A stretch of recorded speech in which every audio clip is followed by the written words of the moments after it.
SIRന്റെ ഭാഗമായിട്ട് എല്ലാവരുടെയും വീടുകളിൽ ഇപ്പോൾ BLO ഫോം എത്തിച്ചിട്ടുണ്ടാവും.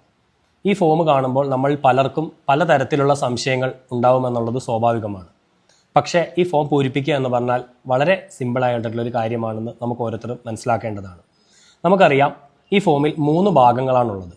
അതിൻ്റെ ഏറ്റവും മുകൾ ഭാഗത്തായിട്ട് നമ്മളുമായി സംബന്ധിക്കുന്ന നിലവിലെ വിവരങ്ങളാണ് അവിടെ രേഖപ്പെടുത്തേണ്ടത്.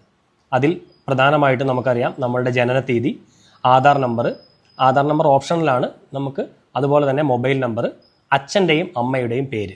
ഏറ്റവും നിർബന്ധമായിട്ട് വേണ്ടത് ഓരോ വ്യക്തിയുടെയും അച്ഛൻ്റെയും അമ്മയുടെയും പേര് അതിൻ്റെ ആദ്യ ഭാഗത്ത് രേഖപ്പെടുത്താവുന്നതാണ്. പിന്നീട് നമുക്ക് ആ ഫോമിൽ തന്നെ 2 ഭാഗങ്ങളുണ്ട്. അതിൽ അവസാന SIRൽ വോട്ടർ പട്ടികയിൽ ഉൾപ്പെട്ട വോട്ടറുടെ വിശദാംശങ്ങൾ ചോദിക്കുന്ന ഭാഗത്ത് നിലവിൽ ആ വീട്ടിലുള്ള വ്യക്തികളിൽ ആരെങ്കിലും 2002 വോട്ടർ ആയിരുന്നുവെങ്കിൽ അവരുടെ അന്നത്തെ മണ്ഡലം ഏതാണെന്നുള്ളതും അതിൻ്റെ ഭാഗം നമ്പറും അതിൻ്റെ ക്രമ നമ്പറും നമുക്കവിടെ സൈറ്റിൽ സെർച്ച് ചെയ്ത് ലഭ്യമാകുന്ന മുറയ്ക്ക് ആ ആദ്യ ഭാഗം നമുക്ക് പൂരിപ്പിക്കാവുന്നതാണ്. ഇനി അന്ന് വോട്ടില്ലാത്ത നിലവിൽ ഇപ്പോൾ വോട്ടർ പട്ടികയിലുള്ള വ്യക്തി അത് അദ്ദേഹത്തിൻ്റെ മകനോ മകളോ ആണെങ്കിൽ ആ നമ്പർ വെച്ച് അവരുടെ പ്രോജനി എന്നുള്ള രീതിയിൽ നമുക്ക് അല്ലെങ്കിൽ അത് അവരുടെ മകന് അല്ലെങ്കിൽ മകൾ എന്നുള്ള രീതിയിൽ നമുക്ക് തൊട്ടടുത്ത കോളത്തിൽ അവസാന SIRൽ പേര് നൽകിയിരിക്കുന്ന വോട്ടറുടെ ബന്ധുവിൻ്റെ വിശദാംശങ്ങൾ എന്നുള്ള കോളത്തിൽ ആ അച്ഛൻ്റെയോ അല്ലെങ്കിൽ അമ്മയുടെയോ പേര് കൊടുത്ത് നമുക്ക് അവിടെ എഴുതാവുന്നതാണ്.